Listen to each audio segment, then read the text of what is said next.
When the Fairly OddParents first debuted years ago, the world was left to wonder, how can I get some awesome fairy godparents? The magical adventures, the hilarious wishes, fairy world, fans just couldn't get enough. My name is Tim, and today on Channel Frederator, we're counting down 107 facts you should know about the Fairly OddParents. Let's get started. Number 1. The Fairly OddParents is turning 15 years old. The first full-length episode, The Big Problem, premiered on Friday, March 30th, 2001. Number 2. It was created by Butch Hartman, who also created Danny Phantom and Tough Puppy, and named by Bill Burnett, co-creator of Chalk Zone. Number 3. Hartman thought of the idea for the show in October of 1997, while working as a storyboard artist on the first season of Johnny Bravo at Cartoon Network. Number 4, which is why Hartman originally pitched the show to Cartoon Network, but they turned it down. When asked how long it took him to write the pitch, Butch answered, 15 minutes. Number 5. Hartman produced 10 7-minute Fairly OddParents shorts as part of Frederator's Oh Yeah Cartoons anthology preceding the series.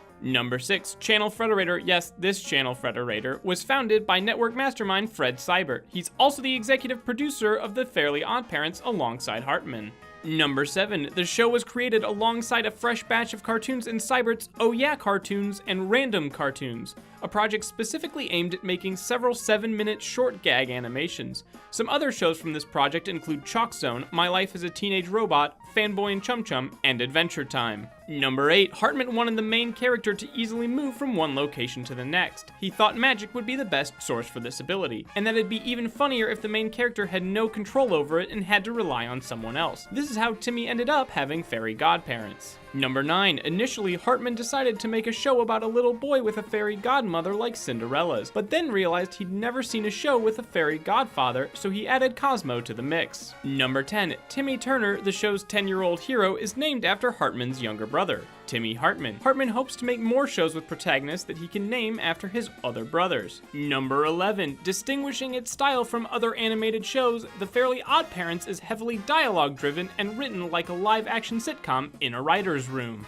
Number 12. For years, the writers were led by stand-up comic Steve Marmol, who also worked on I Am Weasel, Danny Phantom, Family Guy, and Yin Yang Yo. Number 13. The Simpsons inspired Hartman to create a show that incorporated a big cast of characters. Number 14. Besides being the creator of several hit Nickelodeon series, Hartman appeared in the 80s sitcom Growing Pains and the long-running soap opera Days of Our Lives. Number 15. In the Fairly OddParents shorts featured in Oh Yeah Cartoons, Timmy Turner was originally voiced by Mary Kay Bergman. Following Bergman's passing, Tara Strong was cast to voice Timmy. Number 16. When Strong auditioned for the role of Timmy, she was given a character drawing and a script to draw inspiration for his voice. She was also asked to watch the short pilot and try and match Mary Bergman's style, but to also make it her own. Number 17. Strong is also known as the voice of Bubbles from Powerpuff Girls, Twilight Sparkle from My Little Pony, Harley Quinn in Batman Arkham Knight, Raven from Teen Titans Go, Terrence from Foster's Home for Imaginary Friends, and Omi from Shaolin Showdown. Number 18. According to Strong, if Timmy Turner and Harley Quinn were in a throwdown, Harley would win. Number 19. Suzanne Blackesley's voice for Wanda was heavily influenced by her first impression of her character's design, especially her swirly pink hair. Number 20. Wanda's design was inspired by Wilma Flintstone from the classic 1960s animated series, The Flintstones.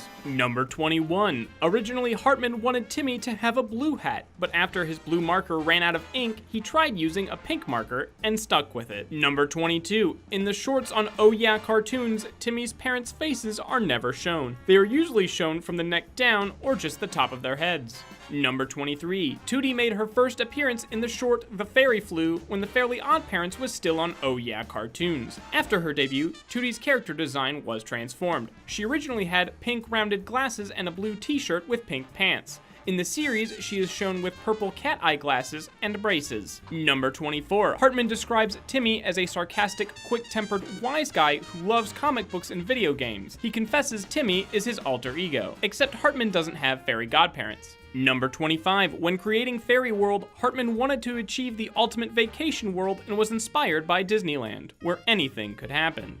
And if you're looking for Disneyland stuff, we have 107 facts on Disneyland, where anything can happen. Number 26. In Fairy World, there are streets named after magicians, like Penn and Teller. You can see for yourself in the episode That Old Black Magic. Number 27. When Cosmo competes in Fairy Idol, his performance is actually sung by American Idol's Season 3 runner-up, Deanna DeGarmo. Number 28. Hardman thought it would be funny if the leader of the fairies was someone you would least expect, like Arnold Schwarzenegger. Number 29. Hartman also wanted Fairy Academy to seem like the least stereotypical fairy place ever, one where everyone had to do push-ups and lift weights. Number 30. The first season of The Fairly OddParents had only 7 episodes. To put that in perspective, the latest season, Season 9, had 26. Number 31. It took Hartman and his crew a year to make those first 6 episodes, which Nickelodeon kept airing throughout 2001. Once they realized they had a hit, they ordered more. Number 32. Timmy's parents are definitely Trekkies, as evidenced by their son's middle name, Tiberius, in reference to Star Trek's first Starfleet captain, James Tiberius Kirk. Number 33. While recording the episode The Odd Couple, Gray Delisle, the voice of Vicky, Tootie, Veronica, Chad, and many others, added the line, "Ricky, don't lose that number. You don't want to call nobody else. Send it off in a letter to yourself."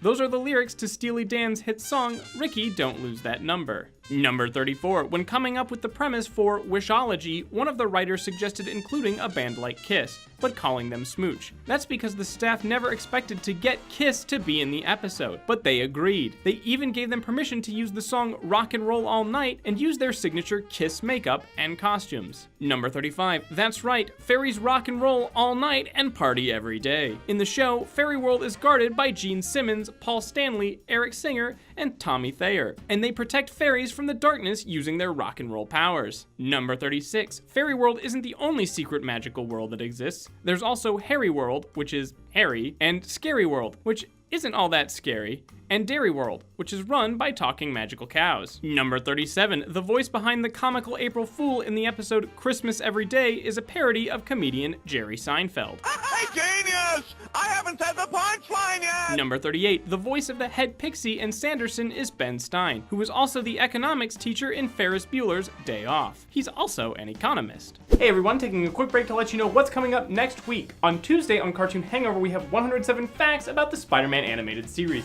Then on Thursday on Channel Frederator, we have 107 more facts about Steven Universe, because it turns out that you guys really like Steven Universe. And with that, back to the facts. Number 39. Hartman described working on the special Channel Chasers as a nerd's paradise, because everyone who works on the show is a huge cartoon geek and a huge fan of all the shows referenced in the episode. The episode references 21 shows, including, and get ready for this, The Jetsons, Rugrats, Fat Albert, Johnny Quest, Strawberry Shortcake, Peanuts, Space Ghost, Politically Incorrect, Wheel of Fortune, The Flintstones, Speed Racer, Scooby-Doo, Where Are You, Batman, the Animated Series, Tom and Jerry, Looney Tunes, Rudolph the Red-Nosed Reindeer, The Simpsons, Teenage Mutant Ninja Turtles, Dragon Ball Z, Blue's Clues, and Sesame Street. Number 40. Hartman loves all of his characters, but he's particularly attached to Cosmo because he does the wrong thing most of the time, but always means well. Number 41. Darren Norris voices Cosmo, Mr. Turner, Jorgen von Strangle, Anti-Cosmo, and George Washington. He also voices the Chief, Francisco, and the Chameleon on Tough Puppy. Number 42. Since the premiere of the shorts on Oh Yeah Cartoons, Norris's performance as Cosmo has evolved. At first, he played Cosmo similar to a cool Phil Hartman type, but as the writers made Cosmo dumber and dumber, Norris shifted his voice to sound more high-pitched and dopey. This pirate game was your idea, Timmy. Number 43. In 2006, Nickelodeon ceased production of the show, and the episode Timmy the Barbarian / No Substitute for Crazy was the series finale. However, in 2007, Nickelodeon granted The Fairly OddParents another 20 episodes, and after its one-year hiatus, the show returned with the 48-minute episode Fairly Odd Baby. Number 44. Fairly Odd Baby is the highest viewed episode for the series with a total of 9.1 million views. The only program to draw in more children viewers the year it premiered was the Super Bowl. Number 45. By 2007, Timmy had 41 different costume changes. He's been a superstar, a blob, a dragon, a barbarian, a merman, a two-headed crab, and the list goes on and on. Number 46. Cosmo and Wanda also hide themselves in plain sight using a variety of strange and adorably matching disguises. They've been, get ready, goldfish pens, dogs, cows, squirrels, a heart, a lunchbox, stick figures, and more. As of 2007, they've disguised themselves over 63 times. Number 47, when the show's artists have to draw the fairies raising their arms, they lower the fairy's corresponding wing. This is done to avoid the arm blocking the wings and to maintain strong silhouettes for the characters. Number 48, Timmy lives in Dimsdale, which is supposed to be located in Northern California. The town Dimsdale, spelled with one M, is an actual suburb in the UK where there's also a Simpson Street. Remember that Hartman was influenced by The Simpsons when creating the Fairly OddParents? I love it when a town comes together. Number 49. Besides Star Trek and The Simpsons, Hartman is also a big fan of Star Wars and has dropped little references to it throughout the series. For example, in the episodes Escape from Unwish Island and Hard Guppy, the recurring villain character Dark Laser is a reference to infamous bad dad Darth Vader. And in the episode Abracatastrophe, Cosmo and Timmy reenact a scene from Star Wars Episode 5. Number 50. Speaking of dads, Darren Norris, who voices Cosmo and Timmy's dad, also got to act as Timmy's dad in the live-action film A Fairly Odd Movie. If you didn't know there was a live-action movie, there is. Number 51. Inspired by how effectively people could learn through listening to songs from Schoolhouse Rock, Hartman wanted to create a theme song that told audiences what the show was about. Hartman was also influenced by the theme songs from The Flintstones and Gilligan's Island. Number 52. Guy Moon, the musical composer for the show, has also worked on Cow and Chicken, Johnny Bravo, Chalk Zone, and The Electric Piper. Moon even holds the record for most scores for Oh Yeah cartoons. Number 53. Originally for the opening title sequence, Timmy was going to get hit in the head with a soccer ball. In the finalized title sequence, he gets knocked over by a volleyball. Wonder what made them change that little detail. Number 54. For the opening of each episode, Vicky's head gets turned into an object or character that relates to the theme of the episode. The only time she wasn't changed was for Escape from Unwishland / The Gland Plan, where instead of changing her head, Cosmo's head turns into Vicky's. Number 55, also from the episode Escape from Unwishland, Timmy passes by lockers for things that he didn't want to wish for. On them are the names of celebrities such as P. Diddy, Vanilla Ice, and Duran Duran. Number 56, the episode Tim Visible was the first time the show staff tried to create an invisible character. We imagine creating invisible characters might have its challenges.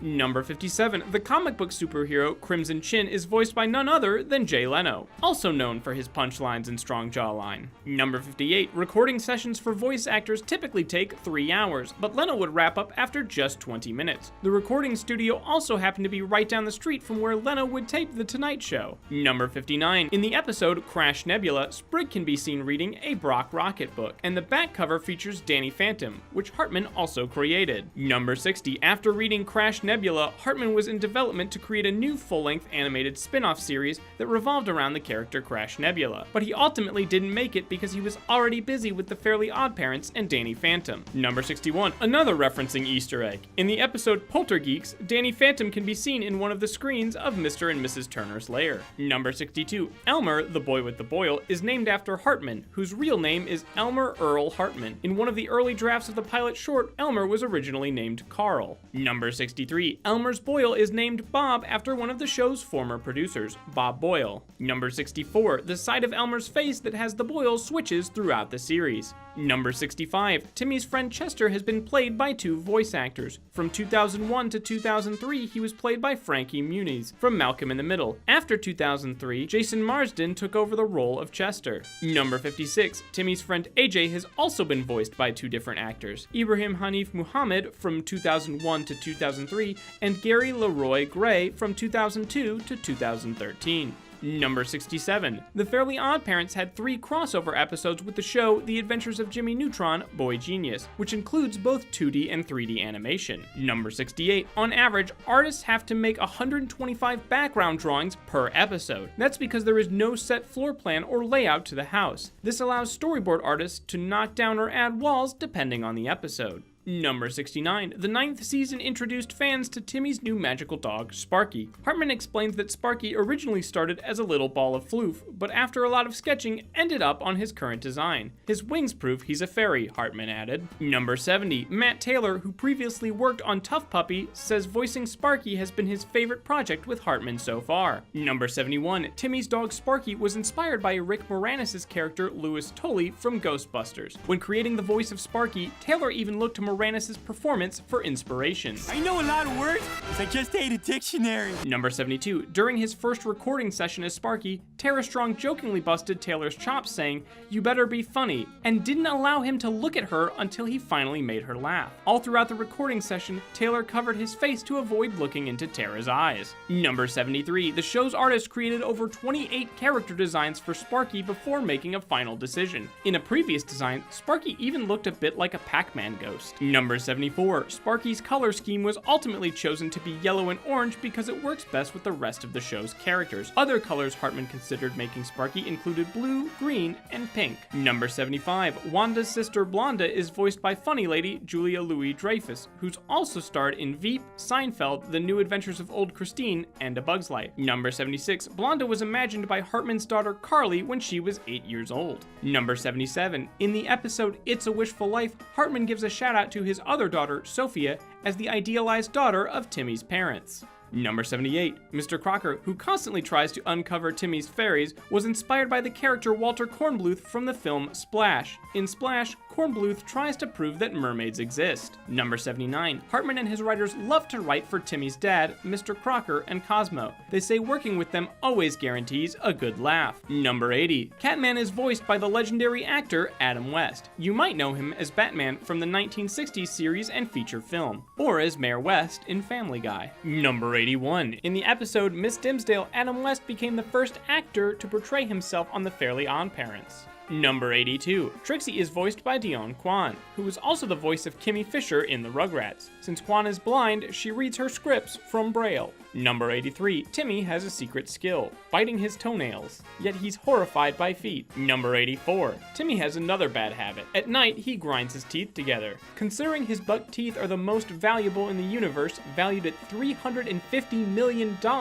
he should probably do something about that. Number 85. Timmy's deepest secret is that he doesn't feel fulfilled and happy enough to relieve Wanda and Cosmo from their duties as his fairy godparents. Number 86. Carlos Jaime Alazraqui is voice actor for Denzel Crocker, Quandissimo Magnifico, Sheldon Dinkelberg, the Mayor, and Grandpa Vlad. Number 87. Cosmo is multi-talented. He's written a book called Conversations with Butch, and he's also in a band. He plays the electric triangle in The Fairies with Pan, Beethoven, Santa, and Eric Clapton. Number 88. Timmy Turner's parents' names have never been revealed. Usually they're only referred to as Mom and Dad, Mr. and Mrs. Turner, or Timmy's Mom and Dad. Number 89. In the episode Babyface, Timmy is able to spell out "I wish I was 10" on a license plate that only holds 7 characters. Number 90. Cosmo's secret password is Philip, which is also the name of his nickel that he is oddly attached to. Number 91. Hartman voices Dr. Rip Studwell, the fairy doctor who's also a soap opera actor, and admits the character most closely resembles himself. He also noted that the character designers set out to make Dr. Rip Studwell a much younger version of himself. Number 92. In addition to Dr. Rip Studwell, Hartman has made over 15 cameos in The Fairly OddParents. He's appeared as Tinkerbell in The Shiny Bacteria in Tiny Timmy, the President in The Old Black Magic, the Bouncer in Foul Bald, the Soap Star in The Boy Who Would Be Queen, the Police Guard in The Big Problem, the Gardener in Dog's Day Afternoon, the Alien Captain in Spaced Out, the Ticket Guy in Fairy Quite Contrary, the Bus Driver in A Wish Too Far, the Football Coach in The Big Problem, the Mayor's Guard in Dream Goat, the Monster in Mighty Mom and Dino Dad, and the Man in the Brown Shirt in The Big Problem.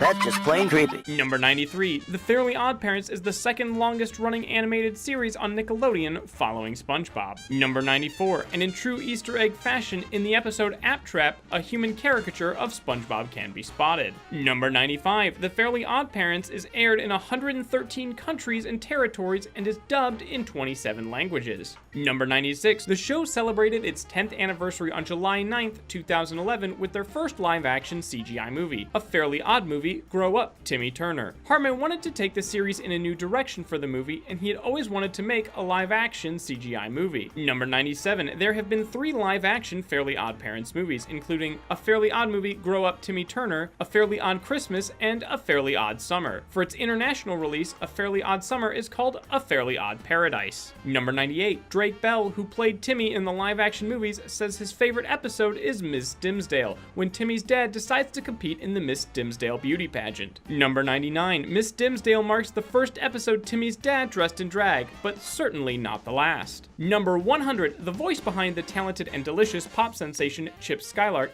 is actual pop star and former member of NSYNC, Chris Kirkpatrick.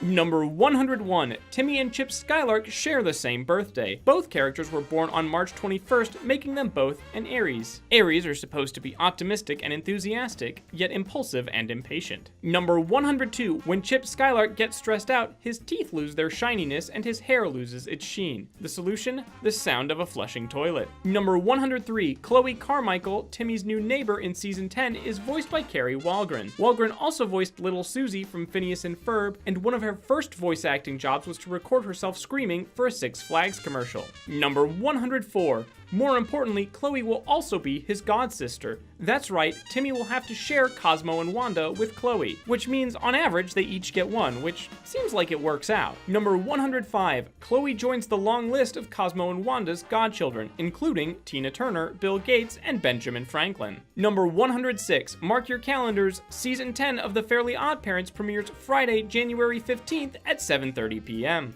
Number 107. Hartman has said that if he had his own fairy godparents, he'd wish for more time to make episodes of The Fairly OddParents. Thank you for watching Tooned Up's 107s, where we cover everything you've ever wanted to know about your favorite cartoons. If you liked this video, you might also enjoy 107 facts about Phineas and Ferb, or 107 facts about Hey Arnold. You can click on those links right now. Also, in case you haven't heard, we have a new nifty phone number that you can call to let us know what you'd like to see next. That number is 917-408-3733. So go ahead, leave us a voicemail, let us know who you are and where you're calling from, and if we like your message a lot, we might feature it in a future episode. So go ahead, give us a call, and remember, Frederator loves you.